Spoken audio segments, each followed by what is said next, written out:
All right. I am so excited to have you, Cory. It's Christmas in May. I couldn't help myself. I had to. But this is Yeah. exciting. We have another success, and you were so gracious to lend your time to share your experience and success story with passing the PMP exam. So I have a few questions for you.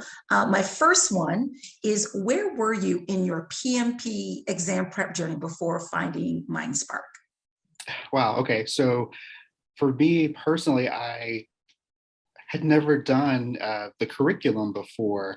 I've been managing training projects for about, 13, 14 years now. And it's something I've always thought about doing, but I just never thought about, giving it the time or never could carve out the time essentially. And was a little apprehensive about the process, just thinking, oh, methodology. I just want to do the work and then kind of move on. But at one point I decided, since this has been a season of great change that we're in, that this will be the best time to go ahead and move forward with that process. So, but before that, I have never cracked a PMP book before. Oh, that is, very interesting to hear. And I apologize, I gotta back up a little bit because your background is not like the typical construction or IT project manager. Tell the audience what it is that you do. Okay, well, I'm a training manager and I've been working in training and content development for about 15 years. And so I typically manage training implementation projects, and that could run the gamut from like new software that we're implementing, or some sort of soft skills training, or some sort of workshop, something that typically does have a start and an end and a handoff. But prior to that, I gotten just very used to going through my own um, set process, kind of following the ADDIE model, if you will, of analysis to implementation, evaluation, and then kind of moving on to the next project. So that's been what my background has been. Thank you for sharing that. And yes, I thought it'd be helpful for people to know, because I know kind of what you were alluding to. Some people are a little bit intimidated by the whole PMP journey because you don't work in this like software development or IT Mhm. implementation, or you don't work in construction. And you and I both come from the training background. So it was fun being in class, geeking out together about the ADDIE model and how it is applicable Right. to what we do with the implementation of training projects, that we're a project manager in a different kind of sphere of things. So Mhm. that's awesome. So what made you go with Mindspart? What made you decide I want training with Crystal? Well, let me tell you, at some point we linked together through LinkedIn, and I think it's because we were working together in the same city, and that happens over time. But when I finally made a decision to, like, let's just do this, Cory, I remember your videos. And I would see them all the time, or see you posting about the PNP all the time. So when I decided to make the decision, your name was the first thing that popped in my head, because I'd seen you, post about it so much. And so I reached out to you, personally, for kind of like a quick one-on-one, like, you think my skills will align to the methodology? And you're like, sure it will. And this is what it looks like in your day to day. And I was like, yeah, that is my day to day. So that was really what led me there. But just seeing the promos and the tips that you provide so frequently on LinkedIn about project management, I couldn't think of any other person, Oh, really. that's awesome. Thank Yeah. you for sharing that. Yeah. So, what surprised you, or was there anything that made you the most happy about the training? Because I know it was grueling, it's a lot of content, but was there anything that really like struck you like, wow, I'm so glad I made this decision? I think one of the things that I really enjoyed about the training is how you were able to make it fit the professional background of each person that was in the class. Because we had, training and content development. We had someone in the healthcare industry. I think we may have had two users that were in, telecommunications. And like on the fly, as you were discussing and giving examples, you were able to put it into context that would make sense for each of us. So that was awesome. I thought that was like, wow, that's really cool.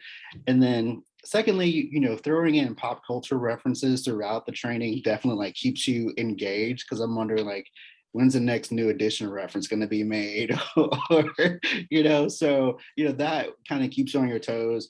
And then also just kind of the the tips that you threw in to help make the content easy to remember or memorable was also helpful. So it made it feel like it wasn't something that I couldn't accomplish or complete. So those were kind of the three things that really stuck out. It's just, and then also you just kind of constantly were honest, like you can do it, like keep on it, like don't slack up, schedule the exam. so, just the way you taught the courses, the way you brought in our professional experience so that we would have those aha moments throughout the training, and then just breaking it down so like those complex topics didn't feel so complex. It's like what a trainer does. So I loved all of it. Oh, that's awesome. Thank you. And coming from a fellow trainer, that means a lot. When we get that kudos from another trainer, we're just like, okay, I'm doing it. I'm doing it. Right. Thank you. Well, I have kind of a bonus question, kind of piggybacking on some of the things that you said, is that, it's summertime now.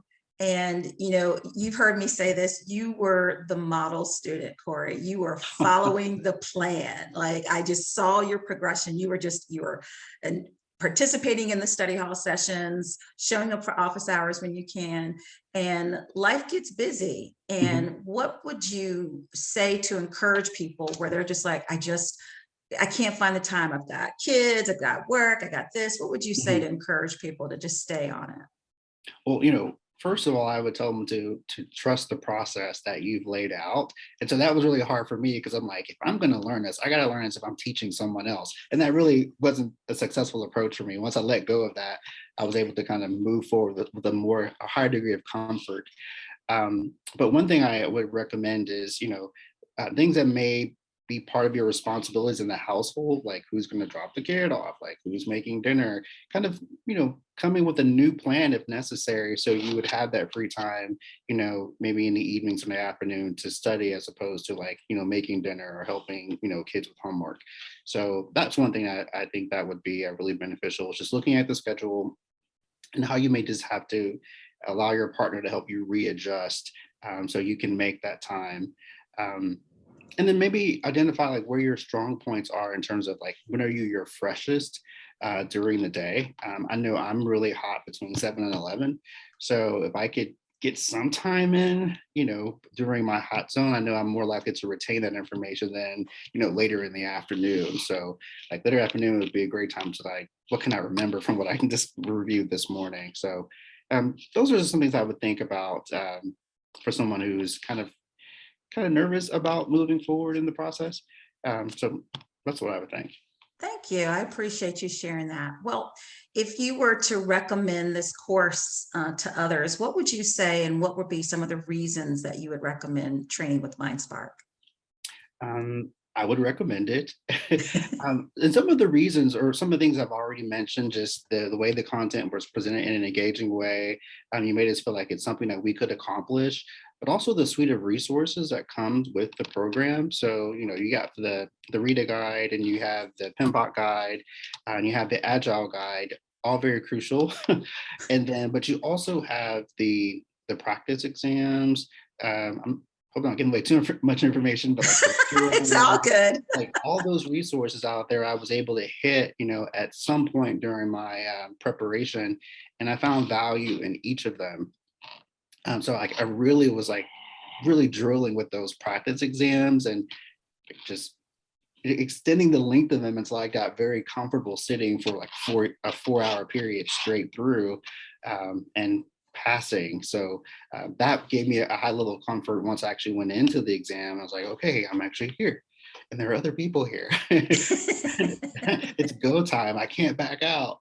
And once I got, once I settled down, I was able to move through the exam with a high degree of comfort, just based on the preparation resources that you made available. So those brain dumps, those brain dump exercises in the mirror board, I did all those like the day before the training, like as one last effort to prepare, like, okay, what can I remember about these concepts?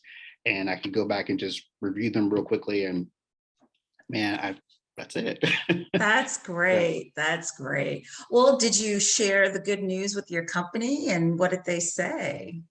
I did. I think the first thing I did was tried to hold back a little bit. I didn't want to seem too boastful. Pride before the fall, they say sometimes.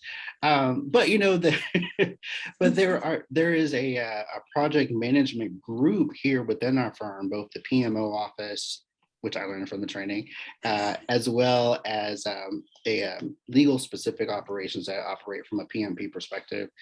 So those were the first people that I told. I was like, I'm in the clique. I'm part of the team. And they're like, congratulations. And they want to know about the exam. And they'd taken it a couple of years back. And I was like, it's so much agile now. This may be a bonus tip for people who are watching. My exam was probably about 60% agile, not joking. Uh-huh.